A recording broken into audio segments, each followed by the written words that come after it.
ತಾತ ಸ್ವಲ್ಪ ಸ್ಟ್ರಿಕ್ಟ್ ಗಂಭೀರ ಅಂತಂದ್ರಿ. ಒಂದೆರಡು ಬಿದ್ದಿದೆ ಕೊಟ್ಟಿದ್ದಾರೆ ಚೆನ್ನಾಗಿ. ತುಂಬಾ ಕೋಪಿಷ್ಟ. ನನ್ನನ್ನಂತೂ ಒಂದಿನ ಅವ್ರು ಹೊಡೆದಿಲ್ಲ ಬೈದಿಲ್ಲ. ನಾನು ಒಂಥರ ಫೇವ್ರೆಟ್ ಅವರಿಗೆ. ಮಫ್ಲರ್ನ ಹಿಂಗ್ ತಲೆ ಕಟ್ಕೊಂಡ್ಬಿಡೋರು, ಅದನ್ನ ಹಿಂಗ್ ಕವರ್ ಮಾಡ್ಕೊಂಡ್ಬಿಡೋರು ಮುಖಾನ ಹಿಂಗೆ. ನೀವು ಪಬ್ಲಿಕ್ ಅಲ್ಲಿ ಹೋದ್ರೂ ಗೊತ್ತಾಗ್ತಿರ್ಲಿಲ್ಲ. ಅಮರ್ ಅಕ್ಬರ್ ಆಂಟನಿ ಸಿನಿಮಾ ಎಲ್ಲ ಆ ತರನೇ ನಮ್ಮಪ್ಪ ಕರ್ಕೊಂಡೋಗಿ ತೋರಿಸಿ. ಸರಿ, ನಮ್ಮ ಮನೆಗೆ ಲೋಕಲ್ ಕ್ಷೌರಿಕನ್ ಕರ್ಸೋರು. ಓಕೆ, ಎಲ್ಲ ಕೂರಿಸ್ಬಿಟ್ಟು ಚೇರ್ ಮೇಲೆ ಹಿಂಗೆ ಇವನ್ ನೋಡ್ಬಿಟ್ಟು ಇವನ್ಗೆ ಸಮರ್ ಕಟ್ಟು, ಇವ್ರಿಗೆ ಬಾಬ್ ಕಟ್ಟು, ಇವ್ರಿಗೆ ಆ ಕಟ್ಟು ಈ ಕಟ್ಟು ಅಂತ ನಾವೆಲ್ಲ ಏನು ಹೇಳಂಗಿಲ್ಲ, ಇಂಥದ್ದು ಬೇಕು ಅಂತ. ಅವ್ರು ಯಾವ್ದು ಹೇಳ್ತಾರೋ ಅವನದ್ ಮಾಡ್ಬೇಕು. ಆಮೇಲೆ ನನಗೆ ಸ್ಕೂಲಿಗೆ ಡ್ರಾಪ್ ಮಾಡಕ್ ಬರೋರು. ಅಪ್ಪನ ವಿಷಯಗಳು ಅಂತ ಬಂದಾಗ ಅದು ಒಂದು ಶತಮಾನನೇ ಬೇಕು ಹೇಳ್ಕೊಂಡು ಹೋಗಕ್ಕೆ. ಅಪ್ಪ ಅಪ್ಪ ಅಂದ್ರೆ ಅಪ್ಪ.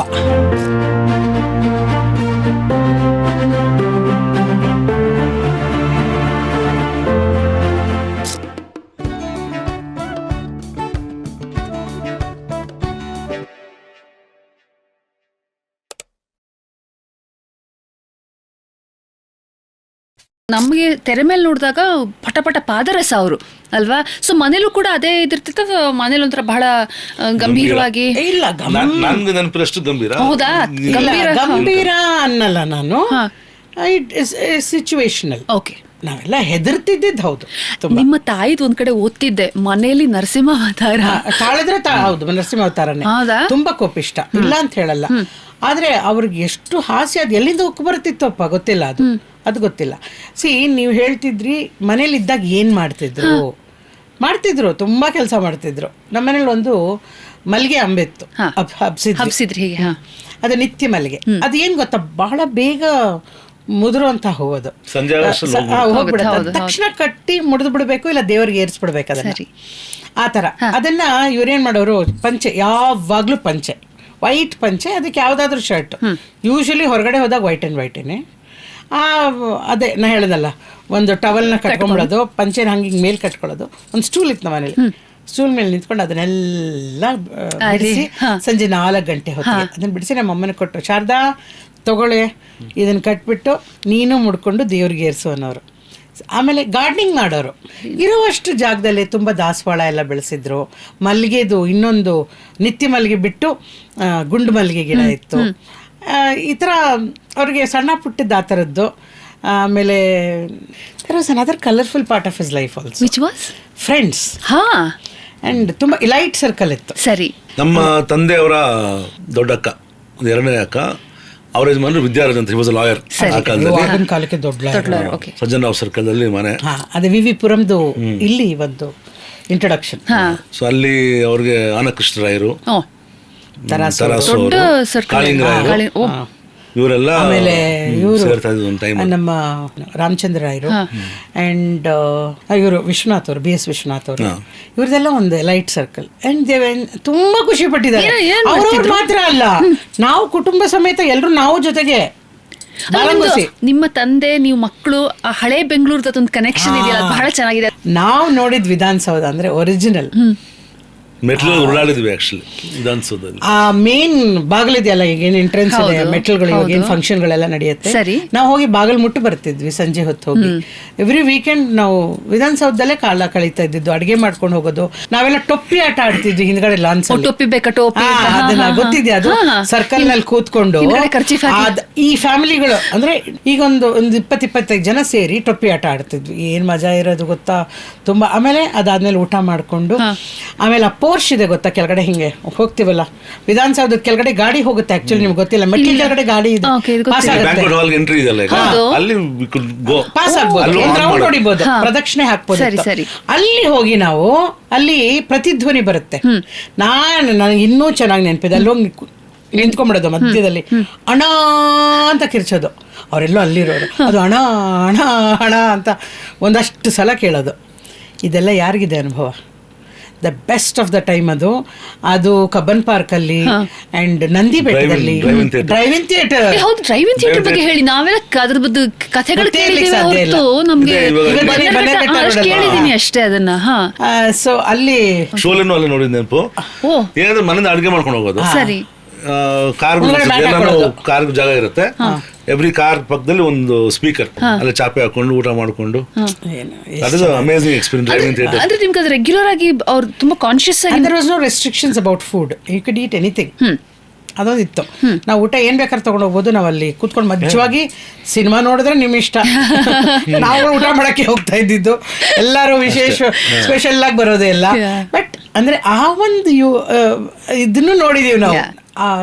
ಅಕ್ಕ ಅವಾಗ ಮದುವೆ ಆಗಿ ಇವರಿಬ್ಬರು ಹುಟ್ಬಿಟ್ಟಿದ್ರು, ಮಕ್ಕಳಿಬ್ಬರು ಇದ್ರು.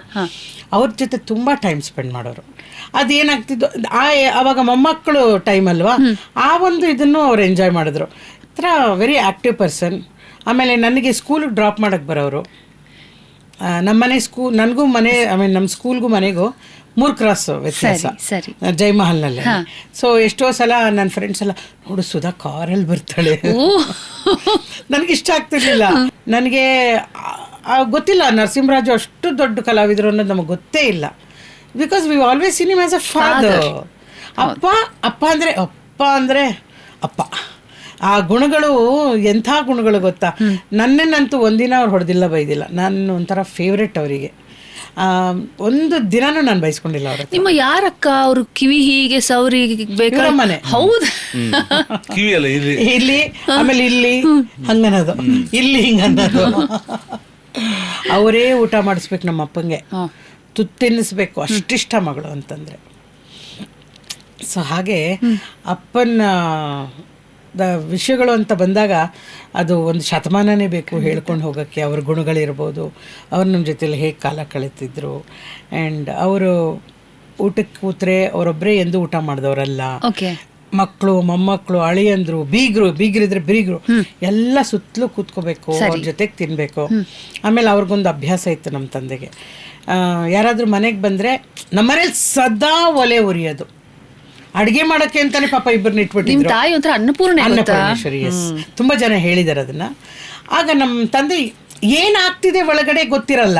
ಶಾರದಾ 4 ಜನ ಬಂದಿರೋ ಕಡೆ ತಿಂಡಿ ಟೈಮ್ ಆದರೆ ತಿಂಡಿ ರೆಡಿ ಮಾಡು, ಊಟದ್ದಾದರೆ ಊಟ ಮಾಡು, ಕಾಫಿ ಟೈಮ್ ಆದರೆ ಕಾಫಿ ಟಿಫಿನ್ ಕೊಡು. ಹೀಗೆ ಇವತ್ತಿಗೂ ನಮ್ಮಮ್ಮ ಹೇಳ್ತಾರೆ. ಅಣ್ಣ ಯಾವತ್ತೂ ಕೇಳ್ತಾ ಇರಲಿಲ್ಲಮ್ಮ. ಸಡನ್ನಾಗಿ ಒಳಗಡೆ ಬಂದ್ಬಿಟ್ಟು ರೆಡಿ ಮಾಡಿ ಅಂದ್ಬಿಡೋರು. ತಕ್ಷಣ ಏನಾದ್ರು ಆಗ್ಬಿಡ್ಬೇಕಿತ್ತು. ಹಾಗೆ ಅದೊಂಥರ ಯುಗ. ನೀವ್ಯಾಕೆ ತಾತ ಸ್ವಲ್ಪ ಸ್ಟ್ರಿಕ್ಟ್ ಗಂಭೀರ ಅಂತಂದ್ರಿ? ನಿಮ್ಮ ನೆನಪೇನಿದೆ? ಹುಡುಗ ಅಲ್ವಾ. ನಮ್ದು ಮನೆ ಎದುರು ಒಂದು ಮನೆ ಕನ್ಸ್ಟ್ರಕ್ಷನ್ ಹಾಕತ್ತೆ ಸರಿ, ಆ ಕಡೆ ಮೂಲೆಗೆ. ಅದ್ರದೆಲ್ಲ ಏನು ಎಕ್ಸ್ಕವೇಟ್ ಮಾಡಿ ಅದೆಲ್ಲ ತಂದು ಈ ಪಕ್ಕದ ಮನೆ ಕಾಲೇಜ್ ಸೈಡ್ ಹಾಕಿದ್ರು. ನಮ್ಮ ಫಸ್ಟ್ ಫ್ಲೋರ್ ಪೋರ್ಟಿಕೋ ಮತ್ತೆ ಇಲ್ಲಿ ಹಾಕಿದ ಮಣ್ಣು ಒಂದೇ ಲೆವೆಲ್ಗೆ ಇರೋದು. ಅಲ್ಲಿಂದ ಜಾರ್ ಬಿದ್ರೆ ಒಂದು ಮೋರಿಗೆ ಹೋಗ್ತಿದ್ವಿ. ಸೊ ಸ್ನಾನ ಮಾಡಿ ಫ್ರೆಶ್ ಆಗಿ ಬಂದು ಈ ಪೋರ್ಟಿಗೆ ಜಂಪ್ ಮಾಡೋದು, ಅಲ್ಲಿ ಹೋಗೋದು ಜಾರದು, ಮತ್ತೆ ಬಂದ್ರೆ ಫುಲ್ ಬಟ್ಟೆ ಎಲ್ಲ ಗಲೀಜು. ಸೊ ಒಂದೆರಡು ಸತಿ ಬಿದ್ದಿದೆ, ಕೊಟ್ಟಿದ್ದಾರೆ ಚೆನ್ನಾಗಿ, ಎಷ್ಟು ಸತಿ ಹಿಂಗೆ ಮಾಡ್ತೀರಾ ಅಂತ. ಇದು ಒಂದು ಎಕ್ಸ್ಪೀರಿಯನ್ಸ್ ನೆನಪಿದೆ. ಬಟ್ ತುಂಬ ಇಂಪಾರ್ಟೆಂಟ್ ನೆನಪಂದರೆ ನಮ್ಮ ಮನೆಗೆ ಲೋಕಲ್ ಕ್ಷೌರಿಕನ ಕರೆಸೋರು. ಓಕೆ, ಎಲ್ಲ ಕೂರಿಸ್ಬಿಟ್ಟು ಚೇರ್ ಮೇಲೆ ಹಿಂಗೆ ಇವನ್ ನೋಡ್ಬಿಟ್ಟು ಇವನ್ಗೆ ಸಮರ್ ಕಟ್ಟು, ಇವ್ರಿಗೆ ಬಾಬ್ ಕಟ್ಟು, ಇವ್ರಿಗೆ ಆ ಕಟ್ಟು ಈ ಕಟ್ಟು ಅಂತ ಹೇಳೋದು. ನಾವೆಲ್ಲ ಏನು ಹೇಳಂಗಿಲ್ಲ, ಇಂಥದ್ದು ಬೇಕು ಅಂತ. ಅವ್ರು ಯಾವ್ದು ಹೇಳ್ತಾರೋ ಅವನದು ಮಾಡಬೇಕು.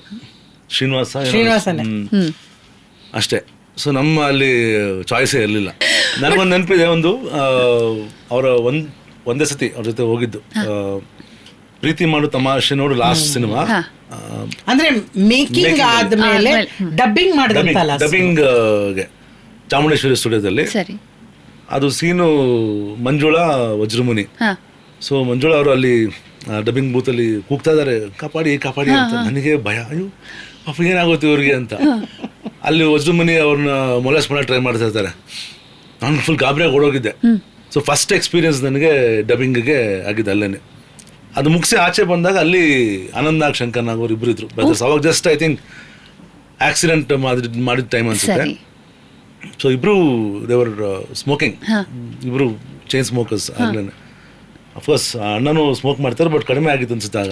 ಅಂದ್ರೆ ನಾಟ್ ಇನ್ಸೈಡ್. ಬಟ್ ಇವರು ಅಲ್ಲಿ ಅವ್ರಿಗೆ ಹೇಳಿದ್ರು, ಇದು ಏನೋ ಒಟ್ಟು ಇದು ದೇವಸ್ಥಾನ ಇದ್ದಂಗೆ, ಅವ್ರ ತಕ್ಷಣ ಬಿಸಾಕಿ ಆಯ್ತು ಅಂತ. ಸೊ ದೇವರ್ ಸೋ ವೆರಿ ವಿನಮ್ರವಾಗಿ ಅದನ್ನ. ಅವರಿಬ್ಬರು ಗ್ರೇಟ್.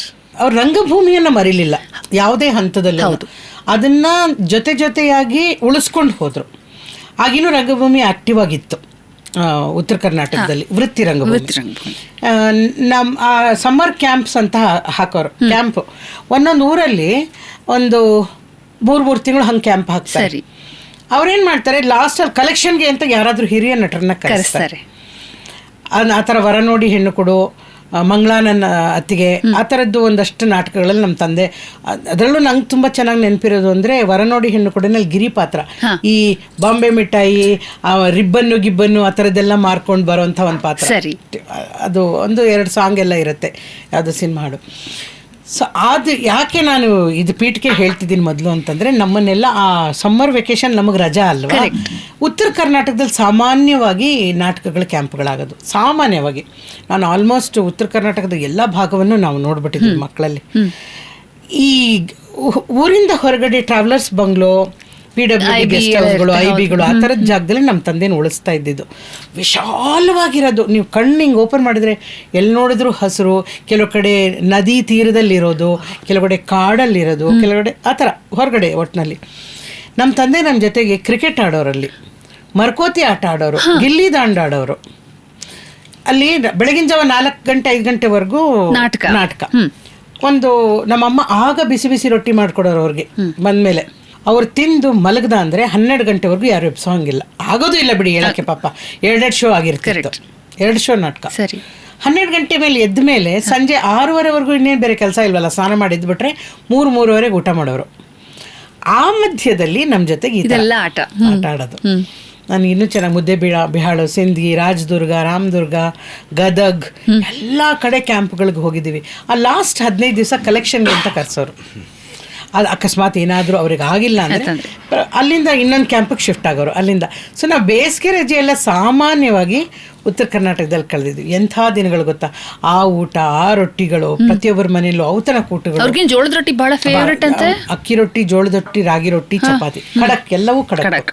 ಆಮೇಲೆ ಹಸಿ ಬೆಣ್ಣೆ, ಆಮೇಲೆ ಕಾಯಿ ಚಟ್ನಿ, ಅವರೆಕಾಳು ತುಂಬ ಇಷ್ಟ. ನಾನು ಅವಲೋಕನ ಅಂತ ಒಂದು ಗವರ್ಮೆಂಟ್ ಡಾಕ್ಯುಮೆಂಟರಿ ಮಾಡಿದೆ, ಸುರಭಿ ಟೈಪ್ ಬರ್ತಿತ್ತಲ್ವಾ. ನನ್ನ ಫಸ್ಟ್ ಆಫ್ಟರ್ ಹಾಸ್ಯಕೃತ ಆದ್ಮೇಲೆ ಫಸ್ಟ್ ಇಂಡಿವಿಜುವಲ್ ಡೈರೆಕ್ಷನ್ ಅದೇ. ಸರಿ. ಸೊ ಅದ್ರದ್ದು ಇನ್ನೊಂದು ಶೂಟಿಂಗ್ ನಾವೆಲ್ಲ ಒಟ್ಟಿಗೆ ಮಾಡಕ್ ಹೋಗಿದ್ವಿ, ಉಚ್ಚಂಗಿದುರ್ಗ ಅಂತ ದಾವಣಗೆರೆ ಹತ್ರ. ಅಲ್ಲೆಲ್ಲೋ ಬರ್ಬೇಕಾದ್ರೆ ಯಾರೋ ನೋಡಿದ್ರು, ನಾನು ಶೂಟಿಂಗ್ ಹೋಗ್ಬೇಕಾದ್ರೆ ಸುಧಾ ನೋಡ್ಬಿಟ್ಟು ನರಸಿಂಹರಾಜು ಮಗಳು ಅಂತ ಹೋಗಿ ಬರೋಷ್ಟರಲ್ಲಿ ಹಬ್ಬದ ಊಟ ಅಲ್ಲಿ. ಸೊ ಆ ಥರದೊಂದು ಹೋಳಿಗೆ ಅದು ಎಲ್ಲ ಮಾಡಿಸಿ ರೆಡಿ ಮಾಡಿ ಇಟ್ಕೊಂಡ್ಬಿಟ್ಟಿದ್ರು. ಗೌರವ, ಆತಿಥ್ಯ ಕೊಡಬೇಕು, ಪ್ರೀತಿ, ನರಸಿಂಹರಾಜು ಅವ್ರ ಮನೆಯವರು ಅಂತ ಆ ಥರದ್ದು. ಇದು ನನಗಿನ್ನೂ ಚೆನ್ನಾಗಿ ನೆನಪಿದೆ. ಒಂದು ಮಫ್ಲರ್ ಇತ್ತು, ಮಫ್ಲರ್ನ ಹಿಂಗೆ ತಲೆ ಕಟ್ಕೊಂಡ್ಬಿಡೋರು, ಅದನ್ನ ಹಿಂಗೆ ಕವರ್ ಮಾಡ್ಕೊಂಡ್ಬಿಡೋರು, ಮುಖನ ಹಿಂಗೆ. ನೀವು ಪಬ್ಲಿಕಲ್ಲಿ ಹೋದ್ರೂ ಗೊತ್ತಾಗ್ತಿರ್ಲಿಲ್ಲ. ಆ ಥರನೇ ಸಿನಿಮಾಗಳೆಲ್ಲ ನಾವು ನೋಡಿರೋದು ಹೋಗಿ. ಅಮರ್ ಅಕ್ಬರ್ ಆಂಟನಿ ಸಿನಿಮಾ ಎಲ್ಲ ಆ ಥರನೇ ನಮ್ಮಪ್ಪ ಕರ್ಕೊಂಡೋಗಿ ತೋರಿಸಿದ್ರು. ನಾನು ಇಂಡಸ್ಟ್ರಿಗೆ ಬಂದು 40 ವರ್ಷ ಆಯ್ತು. ಈ ತಿಂಗಳಿಗೆ, ಜುಲೈ ತಿಂಗಳಿಗೆ 40 ವರ್ಷ ಕಂಪ್ಲೀಟ್ ಆಯಿತು.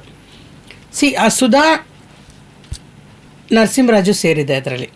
ಓಕೆ, ಆ ನರಸಿಂಹರಾಜು ಅನ್ನೋದು ತುಂಬ ಭಾರವಾದ ಒಂದು ಪಾರ್ಟ್ ಆಫ್ ಮೈ ನೇಮ್, ತುಂಬ ತೂಕ.